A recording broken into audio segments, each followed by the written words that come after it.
H성형외과 백정환입니다. 오늘은 이전 포스팅에서 뼈 이식에 대해서 두 번에 걸쳐 설명드렸는데요. 오늘은 유경 이식편이라고 해서 페리클드 그라프트라고 해서요. 혈관 문합수를 통한 뼈 이식에 대해서 설명드리고자 합니다. 먼저 이전 포스팅에서 설명드렸던 그 자가조직 이식과 보형물 삽입의 장단점에 대해서 간단히 정리를 해보면요. 유리 이식편이라고 해서 일반적으로 안면골에 많이 사용하는 프리그라프트라는 어떤 뼈 이식 방법이 있습니다. 채취 부위에서 뼈를 떼어낸 다음에 이식할 부위에 그냥 뼈를 얹어줘서 고정을 하는 방식인데요. 장점으로는 자가조직이기 때문에 장점이 있고 이물 반응이 적다는 장점이 있습니다. 단점으로는 흡수가 많고 볼륨 예측이 불가하고 또는 떼낸 부위에 결손 및 흉터가 생긴다는 단점이 존재하죠. 실제 얘는 피부 이식이나 뼈 이식, 연골 이식, 코 수술이나 화상에서 사용하는 이런 이식 방법들이 대부분 다 프리그라프트에 속하는 이식 내용입니다. 반면에 유경 이식편이라고 해서 이제 혈관을 같이 가져가서 이식하는 부위에 혈관을 문합해서 그 이식된 조직이 살아나게 하는 방식이 있는데요. 역시 자가조직이기 때문에 장점이 있고요. 흡수가 프리그라프트에 비해서 굉장히 적고 이물 반응이 적다는 장점을 가지고 있습니다. 또 유리 이식편에 비해서 큰 조직을 이식할 수 있다는 장점도 추가적으로 있습니다. 단점으로는 복잡한 수술 방법과 수술 시간이 오래 걸린다는 단점이 있고요. 또 공여 부위의 결손 및 흉터가, 그러니까 조직을 떼어낸 부위에 결손이나 흉터가 크다는 단점이 있습니다.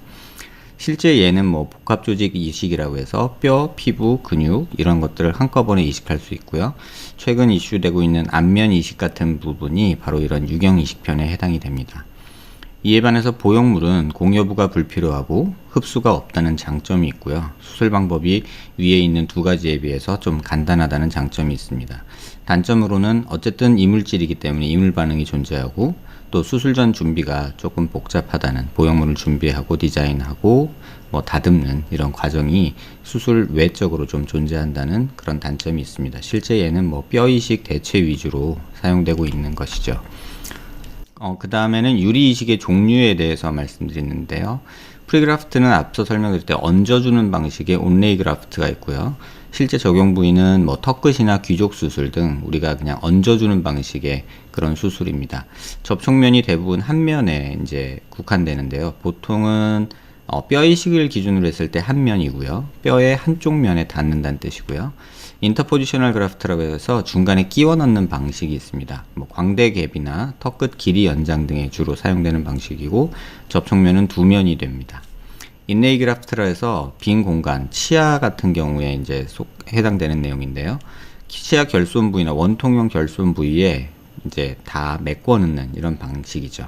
그래서 접촉면은 크게는 한 3개에서 5개까지, 6면체를 기준으로 했을 때 5면까지 한쪽만 노출이 되는, 접촉이 안 되는 그런 방식의 유리 이식 방법이 있습니다.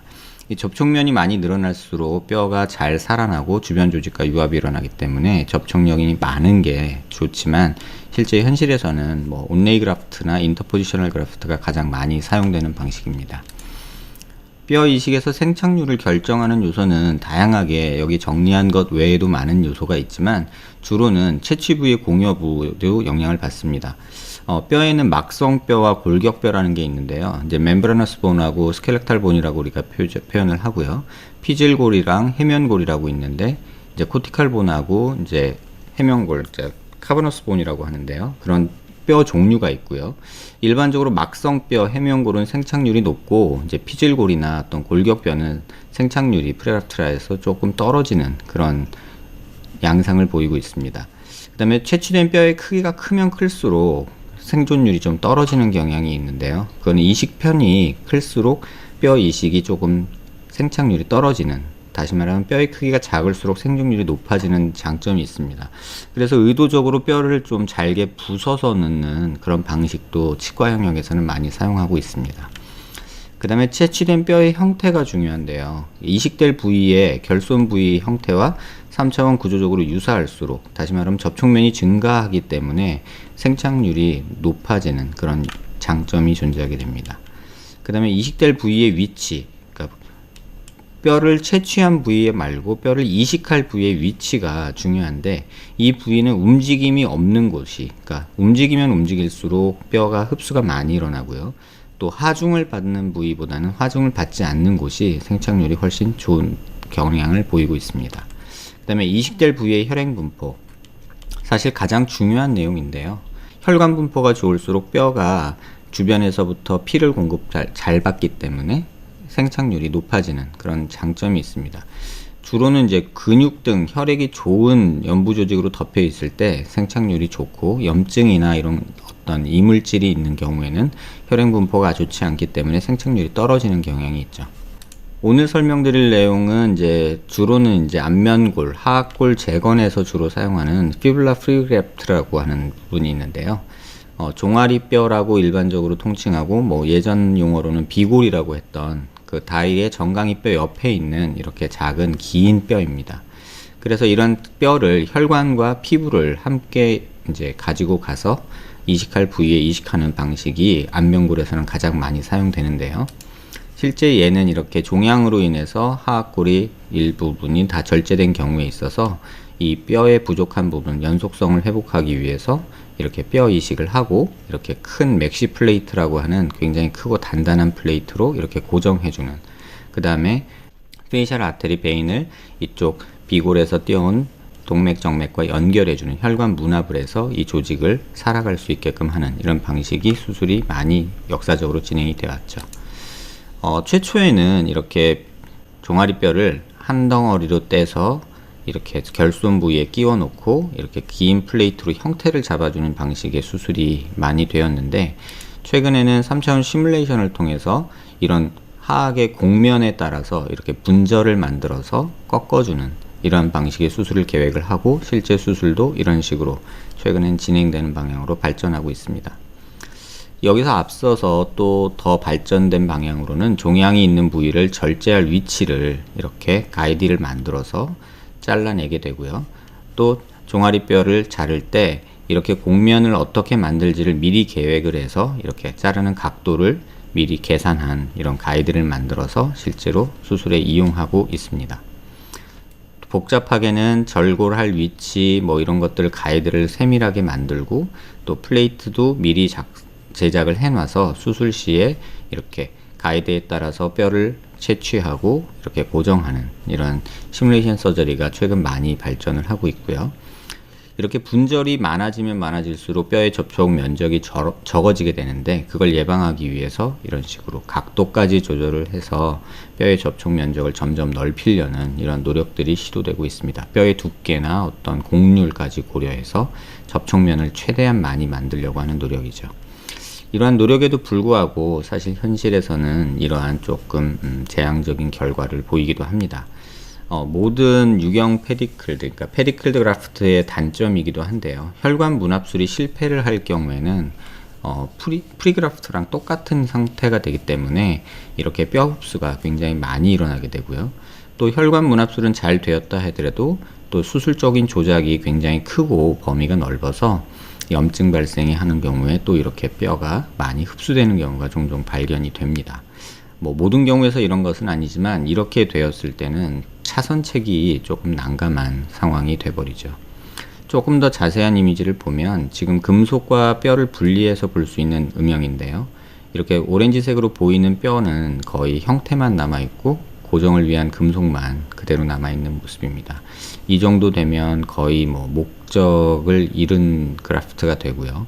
형태만 남아있지, 흔적만 남아있지 전혀 기능도 못하고 어떤 형태도 유지하지 못하는 그러한 수술 결과가 되죠.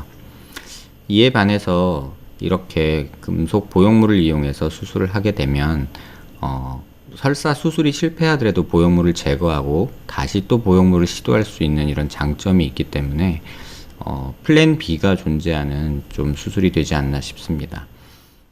이와 같은 결손 환자들, 앞서 말씀드린 암이나 종양으로 인한 이렇게 절제를 한 경우에 있어서는 정상적인 식사나 모양 형태들이 굉장히 망가지기 때문에 수술에 굉장히 신중을 해야 되는데요. 그래서 지금 역사적으로 가장 많이 사용되었던 것이 종아리뼈를 페디클드 그라프트를 해서 마이크로 서저리를 통해서 혈관 문합술을 하는 그런 방식이 시도되어 왔지만, 아주 드물게 또는 간혹 이런 결과를 보이게 되면 차선책으로 활용할 수 있는 방법이 마땅히 없었습니다.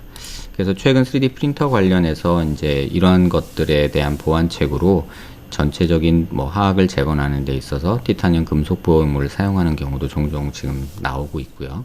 아직은 많이 대중화되진 않았지만 종국에는 이런 방향으로 수술 내용이 좀 바뀌지 않을까 개인적으로는 생각하고 있습니다. 많은 수술에 있어서 성형외과 의사로서 수술을 하면서 항상 고민하는 부분이 있는데요. 내가 선택하고 환자가 동의한 수술 방법이 결과가 계획한 대로 나오지 않았을 때 그 차선책으로 플랜 B가 존재하느냐 여부가 수술을 결정하는 데 있어서 굉장히 크게 다가옵니다.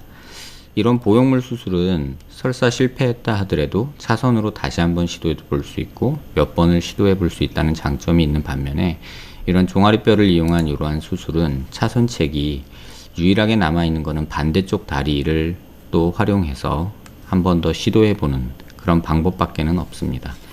근데 대부분의 환자에서 이렇게 한번 실패한 환자들이 또 다른 쪽 다리까지 희생해 가면서 이렇게 수술을 진행하기는 현실적으로는 좀 어려운 점이 있는 듯 합니다.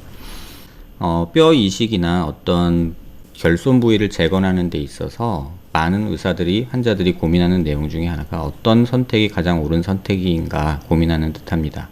하지만 결론적으로 말씀드리면 자가골 이식에 대한 뭐 막연한 선호나 또는 보형물에 대한 무조건적인 반대는 옳지 않다고 생각합니다. 각 상황에 맞게 간단한 뼈 이식이 도움이 되는 경우도 있고 또 보형물이 더 나은 선택이 되는 경우도 존재하리라고 봅니다. 그래서 또 하나의 메소돌로지가 존재한다는 것을 놓고 상황에 맞게 적절하게 판단해서 결정하는 것이 좋지 않을까 합니다. 막연한 기대나 막연한 거부감 이런 것들을 좀 지양해야 되지 않을까 생각됩니다. 비슷한 내용으로 고민하시는 분들께 도움되는 내용이었길 바랍니다. 감사합니다.